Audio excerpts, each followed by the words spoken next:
O segundo, que eu considero o mais relevante e importante, que é relacionamento com o Espírito Santo.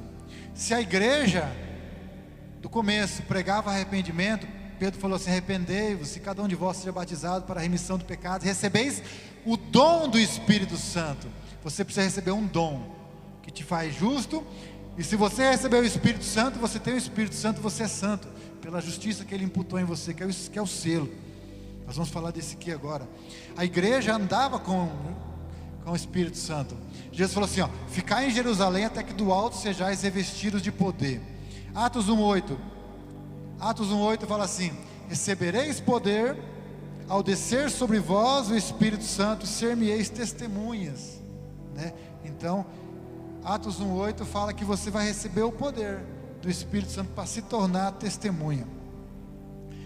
O Espírito Santo é toda a vida de Deus que nós precisamos para exercer o ministério, para cumprir esse ato profético, para nos levar salvo para o reino de Deus.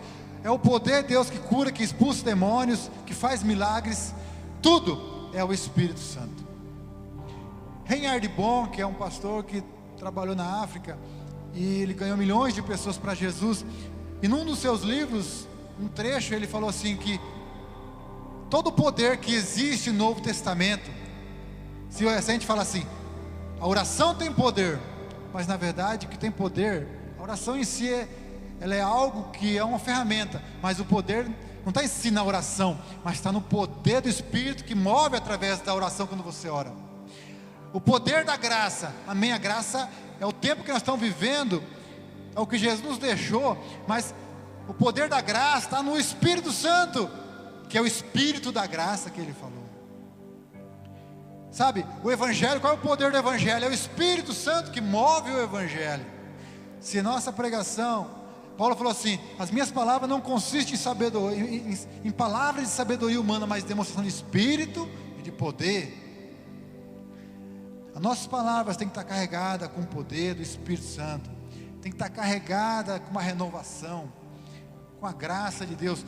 O que nós vamos fazer, seja oração, seja palavra, o nome de Jesus é autoridade, amém? Mas tudo isso, ele vem carregado com o poder do Espírito Santo. Jesus falou assim: se eu expulso demônio, então é chegado, se eu expulso demônio pelo Espírito de Deus, então é chegado a voz do reino de Deus. Quer dizer, até para expulsar demônio é o Espírito Santo que está em nós, que nós recebemos essa graça, né? Fala que Filipe tinha pregado o Evangelho, depois as outras pessoas foram lá para ele ser batizado com o Espírito Santo, para eles receber o dom do Espírito Santo também, para eles receber esse poder. Outra pessoa queria comprar o dom do Espírito Santo, porque ele queria impor as mãos e as pessoas serem batizadas. Ele estava todo, falou: que bonito esse negócio, eu quero. Outro foi expulsar demônio, ele viu a pregação lá e falou assim: eu achei bonito aquele negócio lá, eu vou expulsar demônio. Paulo falou o nome de Jesus lá, eu vou falar em nome de Jesus, vai acontecer. Aí ele foi expulsar demônio. Eu expulso você, demônio, em nome de Jesus, a quem Paulo prega. Quer dizer, o Jesus que está nele não está em mim. Quer dizer, ele foi expulsar demônio pelo Jesus que estava no outro. E aí os demônios bateram neles, porque ele estava querendo fazer o Evangelho sem ter vamos dizer assim, o carro-chefe, aquele que é o guia, aquele que faz as coisas. Um dia eles foram tomar uma decisão de enviar Paulo e Barnabé, reunião da igreja. Eles decidiram, falaram assim: achamos bem, nós e o Espírito Santo, enviar vocês, aí ungiram. Quer dizer, as decisões eram baseadas, sabe, na necessidade local, mas no que o Espírito Santo estava falando. E depois eles fizeram outras reuniões, e falou assim: coube a nós, o Espírito Santo, não impor fardos maiores, a não ser algumas decisões que eles tomaram, de não se abster das relações sexuais, das carnes sufocadas, da contaminação com os ídolos.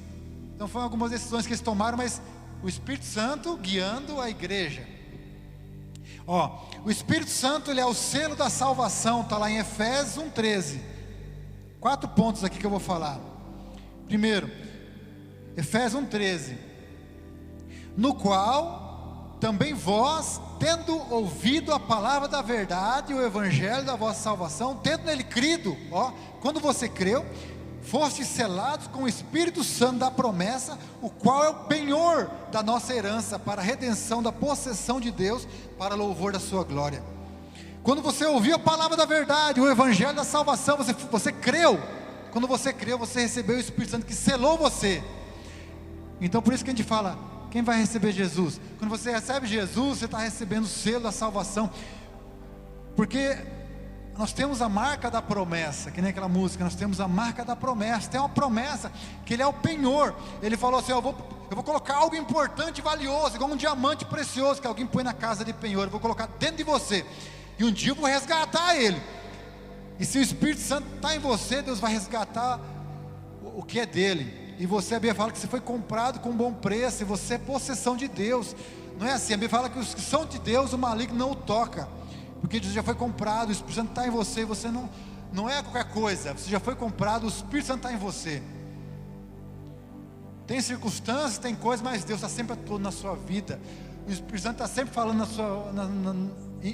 atrás de você. A Bíblia fala, ouvirá uma voz que vai dizer o caminho, siga para cá, siga para lá.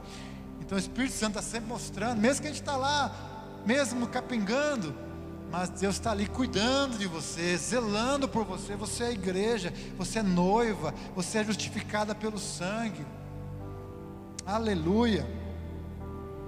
Então existe um penhor, uma possessão de Deus para a glória dele. Você foi chamada. Aleluia. Tem uma borboleta rodando aqui. A borboleta simboliza renovação. A borboleta, ela entra num casulo, e depois de algum tempo ela é transformada, e a Bíblia fala que o Espírito Santo, ele nos transforma de uma lagarta feia e peluda, um comparativo, para uma linda borboleta que vai voar. E é assim nossa vida, quando Deus nos pega feios, rastejando, mas Ele nos leva em altos voos. Mas esse é um processo de transformação, ninguém sabe o que está acontecendo dentro do casulo. E às vezes nós passamos por certos processos na vida, se você cortar o casulo, a borboleta às vezes nem voa, né?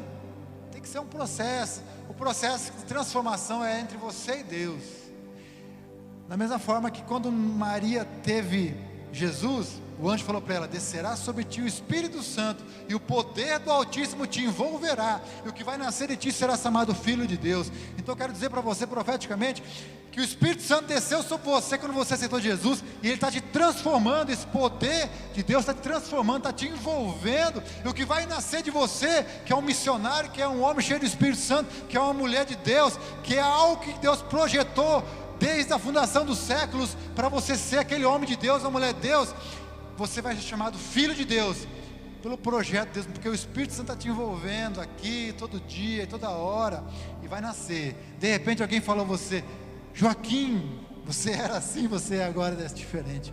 Zezé, todos aqui, quando Deus termina a obra, Ele fala que Ele começou a obra de completar. Nós não sabemos como vai terminar, Deus sabe que vai ser perfeito, mas no meio do caminho, às vezes nós não sabemos como será, mas Deus sabe, porque Ele está cuidando. Aleluia. O Espírito Santo, Ele é o guia, Ele ajuda, Ele conduz a verdade. Por isso que nós precisamos do Espírito Santo. Nós não sabemos o caminho, Ele guia. Nós não sabemos a verdade, Ele mostra. Ele ajuda na hora da fraqueza. Ele é o consolador na hora que a Bíblia fala, nós teremos lutas, aflições e problemas, mas Ele conduz, Ele guia. João 14, 26. Mas o ajudador, o Espírito Santo, a quem o Pai enviará em meu nome, esse vos ensinará todas as coisas. Ele vos ensinará. Ele falou, não vos deixarei órfãos, estarei convosco sempre. Quando vier, porém, o Consolador, o Espírito da verdade, Ele vos guiará toda a verdade. Não falará de si mesmo, mas dirá tudo o que tiver ouvido, e anunciará as coisas vindouras. Até o futuro você vai saber. João 16, 8. E quando Ele vier, convencerá o mundo do pecado, da justiça e do juízo. O poder do convencimento é o Espírito Santo, que convence do pecado, da justiça e do juízo. Do pecado, que nós somos pecadores. Da justiça, que só em Cristo, pela fé, quando a gente crê. Do juízo, que ele fala que o príncipe desse mundo já está julgado. Existe uma condenação para quem não crê, existe uma salvação para quem crê, então vai ter um juízo. Mas a Bíblia fala que o Espírito Santo convence para que as pessoas ouçam o Evangelho e pelo ouvir, creiam. Outro ponto, o Espírito Santo, esse relacionamento é para nos dar poder. Porque o Evangelho não é simplesmente palavra, mas é poder, para a gente fazer a obra com poder e autoridade, não são. Que nem eu já falei antes, né? Atos 1:8, mas recebereis poder ao descer sobre vós o Espírito Santo, ser-me-eis testemunhas, tanto em Jerusalém, Judeia, Samaria, os confins da terra. Jesus falou assim: fica em Jerusalém. Eles ficaram orando um tempo até receber poder.